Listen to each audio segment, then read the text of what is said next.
नमस्कार, अभिवादन स्वीकार कीजिए। आप देख रहे हैं क्रिटिविजन न्यूज का एक्सप्लेनर। आपके साथ मैं हूं शबाब। आकाश आनंद ने बहुजन समाज पार्टी में एक बहुत बड़ा बदलाव किया है।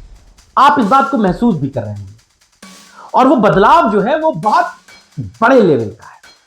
क्या बदलाव है? आपने कभी गौर किया? आपने कभी सोचा कि आकाश आनंद के बसपा में फिर से एक्टिव होने के बाद एक बहुत बड़ा रेवोल्यूशन हुआ है और वो बदलाव हुआ है अपने नेता तक पहुंच जाने का, अपने नेता को छू लेने का, अपने नेता से बात कह लेने का, जो दूसरी पॉलिटिकल पार्टियों में आसान है। भाई, अखिलेश यादव से उनके कार्यकर्ताओं का मिलना उतना मुश्किल नहीं है जितना मायावती से मिलने का है, या राहुल गांधी से किसी कांग्रेसी नेता को सड़क पर चलते मिल लेना उतना बड़ा टास्क नहीं है जितना बहन जी के काफिले को रोककर किसी को मिल लेने का है। ये बहुजन समाज पार्टी में एक बहुत बड़ी बात थी, बहुत बड़ा टास्क था कि कोई बहन जी से मिल के आया है। आपको तो पता है, सरकार में उनसे मिलने मिलाने के लिए बड़ा प्रोसीजर होता था। अब तो वो सत्ता में नहीं है, बावजूद इसके आप उनसे नहीं मिलते। आकाश आनंद ने इस खाई को भरा है। आकाश आनंद ने उन दूरियों को कम किया है और इसकी तस्वीर देखने को मिली, वैसे तो कई बार मिली है, लेकिन अभी जो रिसेंटली देखने को मिली वो मिली बाबा साहेब के परिनिर्वाण दिवस के मौके पर। नोएडा में कार्यक्रम था, लखनऊ और नोएडा में दो जगह। नोएडा में आकाश आनंद को जिम्मेदारी थी कि वो बाबा साहेब को पुष्प अर्पित करेंगे, उनको श्रद्धा सुमन अर्पित करेंगे।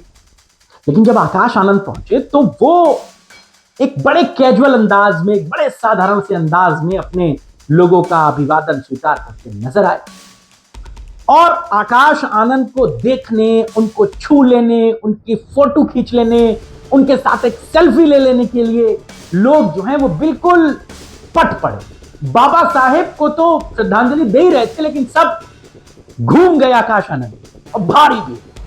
आप इसे आकाश आनंद की सुरक्षा में चूक भी कह सकते हैं, लेकिन मैं इसे आकाश आनंद का ऑरा कहता हूं। मैं इसे आकाश आनंद का आसानी से उपलब्ध होना कहता हूं।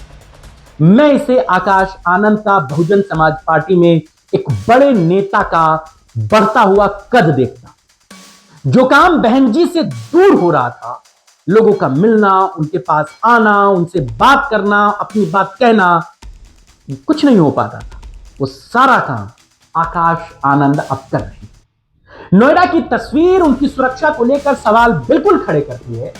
नोएडा के उस कार्यक्रम स्थल पर जहां आकाश आनंद पहुंचे, वहां भारी भीड़ थी, धक्का मुक्की थी, रेलमपेल था, सब कुछ था। लेकिन फिर भी आकाश आनंद एक बार भी इस भीड़ से छिटके नहीं, एक बार भी वो इरिटेट नहीं, एक बार भी उन्होंने ये नहीं कहा कि दूर हटो। जितने लोग उनके पास आए, आकाश आनंद के साथ रुककर फोटो खिंचाते नजर आए। इसी भीड़ में दबते ठेला ठेली के बीच में वो बाबा साहेब के चरणों तक पहुंचे, उन्होंने पुष्प अर्पित किया। लेकिन मैं फिर कह रहा हूं कि बहुजन समाज पार्टी में एक नया अध्याय, एक नया चैप्टर आकाश आनंद लिख रहे हैं और वो चैप्टर है सहजता से, आसानी से नेता का उपलब्ध होना।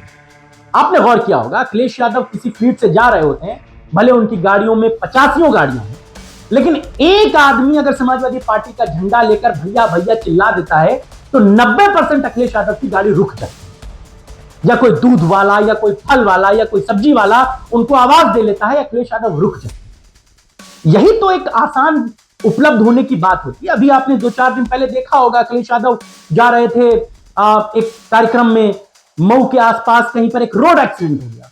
अखिलेश यादव ने अपने मोबाइल से अपने सांसद राजीव राय थे, उनसे बोला डीएम को फोन लगाया। डीएम से अखिलेश यादव ने खुद बात की कि भाई अगर कुछ जरूरत है बताइए, मैं फोन करूंगा। अपनी गाड़ी से राजीव राय ने फील्ड से उतरकर अपनी कार से, अपनी गाड़ी से उन लोगों को अस्पताल भिजवाया। यही तो आसानी से उपलब्ध होने वाली बात होती है। क्यों राहुल गांधी जब कहीं रायबरेली या बिहार या कहीं जाते हैं तो एक साधारण से नाई की दुकान पर बैठकर दाढ़ी बनवाने लगते हैं, या किसी मोची के पास बैठकर अपना जूता टकवाने लगते हैं। बाद में इन लोगों की किस्मत बदली भी। अगर आपको ये खबरें नहीं पता है तो पता कीजिएगा कि जिस दुकान पर राहुल गांधी ने दाढ़ी बनवाई है, जिस मोची के साथ वो बैठे, बाद में उनकी तकदीर बदली। लेकिन ये आसानी से उपलब्ध होने वाले नेताओं की खासियत है। यही बात मोदी जी के साथ भी लागू होती थी जब वो मुख्यमंत्री थे गुजरात, और बड़े नेता का यही ऑरा होता है। लेकिन बहन जी से ये थोड़ा सा मुश्किल था। लोग नहीं मिल पाते थे। दूर से 500 मीटर दूर, 1 किलोमीटर दूर जनसभा में बैठे हैं, उनको पता है वो बहन जी दिख रही है, तो यही था। लेकिन आकाश आनंद ने इन तमाम चीजों को आसान किया है और मुझे लगता है कि बहुजन समाज पार्टी के लिए बड़े सुखद संकेत हैं, बड़े सुखद परिणाम हुए। आप आकाश आनंद के इस आसानी से इस भीड़ भड़ाके में उपलब्ध होने को कैसे देखते हैं? क्या आप इसे आकाश आनंद की सुरक्षा के चूक के तौर पर देखते हैं, या आप इसे आकाश आनंद के एक सामान्य से नेता, आसानी से उपलब्ध होने वाले नेता, एक बड़े कद के नेता का इतना डाउन टू अर्थ होने का सिंबॉलिक नजरिया देखते हैं? अपनी राय हमें बताइएगा। आपके राय और विचारों का इंतजार रहेगा। नमस्कार।